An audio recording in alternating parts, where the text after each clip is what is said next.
တတော်မိမိတို့အားလုံးမင်္ဂလာပါတောက်ကြနေရောက်လာပြီဆိုတော့ပုံမြင်လေးထပ်ပြီးနားထောင်ကြည့်အောင်နော်ဒီနေ့တော့တီကြော့က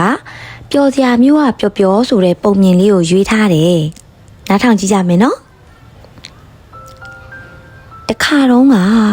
ပျော်စရာမျိုးကြီးတစ်မျိုးရှိတယ်ပျော်စရာမျိုးကြီးထဲမှာရှိတဲ့ပန်းတွေလူတွေတစ်ပင်တွေ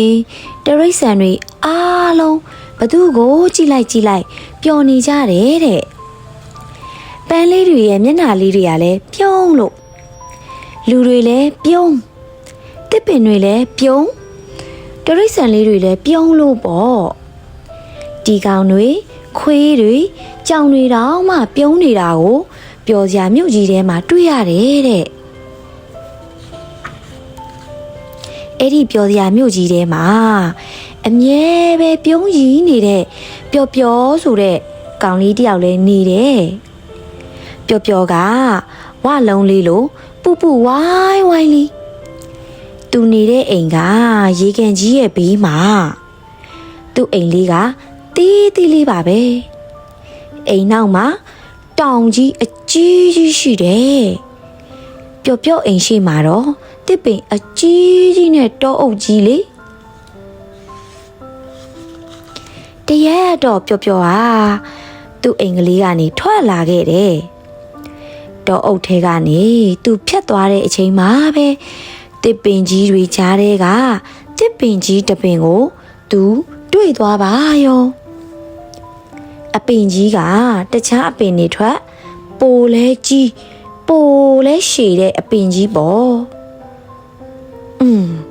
ဒီအပင်ကြီးကိုကြည့်ရတာဆန်းလိုက်တာနော်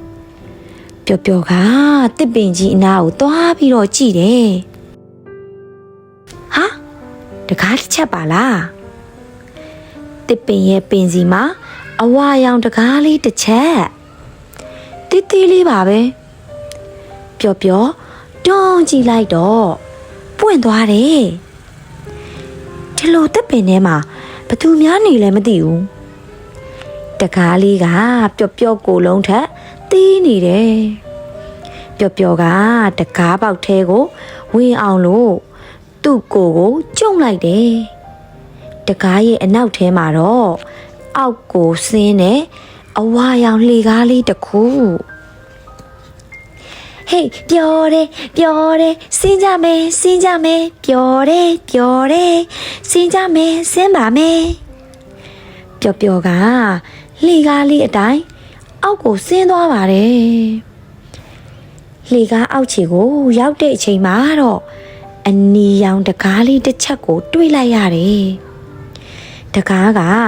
တေးချင်းလေးပျော်ကတကားကိုခောက်လိုက်တယ်အထဲမှာဘာသူရှိလဲအထဲကနေအတန်တိုးလေးကိုပျော်ကြားလိုက်ရတယ်အတန်လေးကတအားဝမ်းနေနေတဲ့အတန်မျိုးလေအထဲမှာဘာသူလဲပျော်တကားကိုတွန်းကြည့်လိုက်တယ်တကားကပွင့်သွားတယ်ပျော်ကကိုလုံးလေးကိုကျုံပြီးတော့အထဲကိုဝင်လိုက်ပါတယ်အခန်းထဲမှာ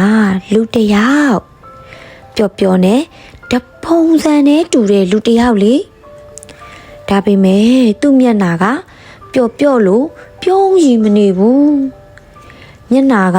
မှိုင်းနေတယ်နှာခမ်းလေးတွေကမဲ့နေတယ်သူ့ပုံစံကြည့်ရတာတအားကိုစိတ်ညစ်နေတဲ့ပုံပဲမင်းနာမည်ဘာတူလဲပျော်ကမေးလိုက်တယ်ငါနာမည်မောင်ဝန်းနဲ့လို့ခေါ်တယ်မင်းကဘာလို့ဝန်းနေနေတာလဲအမပျော်စရာမရှိဘူးလေကွာဘာမှကိုပျော်စရာမရှိတာငါပျော်ချင်တယ်ဒါပေမဲ့မပျော်ဘူး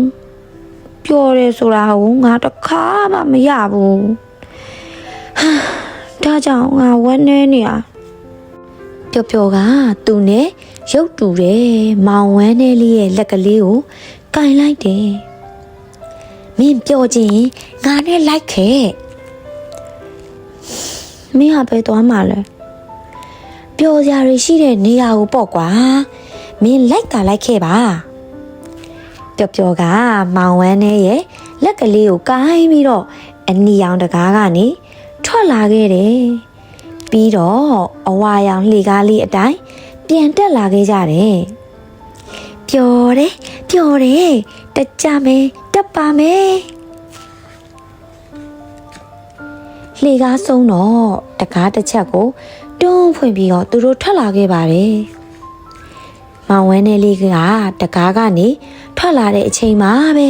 ပြောနေတဲ့လူတွေကိုမြင်လိုက်ရတယ်ပျော်ကမောင်ဝဲနဲ့လေးကိုသူ့အင်္ဂလိပ်စီကိုခေါ်လာခဲ့ပါတယ်ပျော်စရာမြို့တွေကပျော်အင်္ဂလိပ်ကလည်းပျော်စရာအင်္ဂလိပ်ပဲပေါ့မောင်ဝဲနဲ့လေးဟာ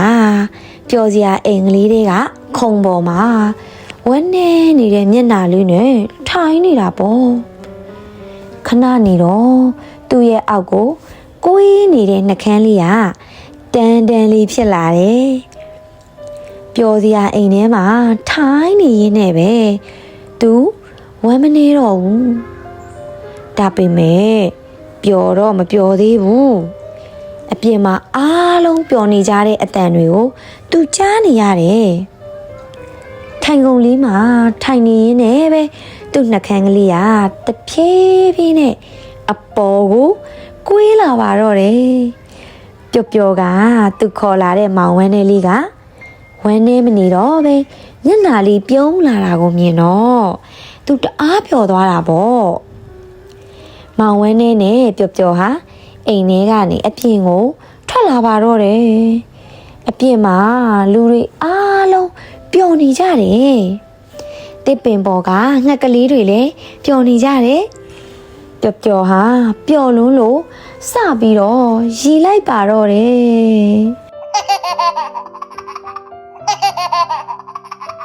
်ပျော်ရီတန်းဟာပျော်စရာကောင်းလွန်းလို့တစ်ပင်ပေါ်ကငှက်ကလေးတွေရောတီကောင်ကလေးတွေရောဖားတွေရောခွေးတွေရောကြောင်တွေရော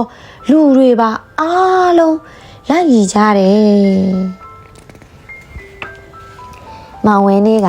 ရီနေသူအားလုံးကိုလိုက်ကြည့်ပြီးသူပါရီချင်းလာတော့တယ်သူထိန်းထားတယ်ဒါပေမဲ့မရဘူးသူမျက်နှာကြီးပိုးပြုံးလာတယ်သူထိန်းတယ်နောက်ဆုံးတော့သူမထိန်းနိုင်တော့ဘူးသူပါရီချပြစ်လိုက်တော့တယ်မောင်ဝဲလေးဟာအခုတော့မောင်ဝဲလေးမဟုတ်တော့ဘူးပျော်လို့ပဲမောင်ပျော်ဖြစ်သွားပါပြီမောင်ဝဲနဲ့ပျော်နှစ်ယောက်သာလက်ချင်းတွဲပြီးမျက်နှာချင်းဆိုင်ပြီးရီလိုက်ကြပါတော့တယ်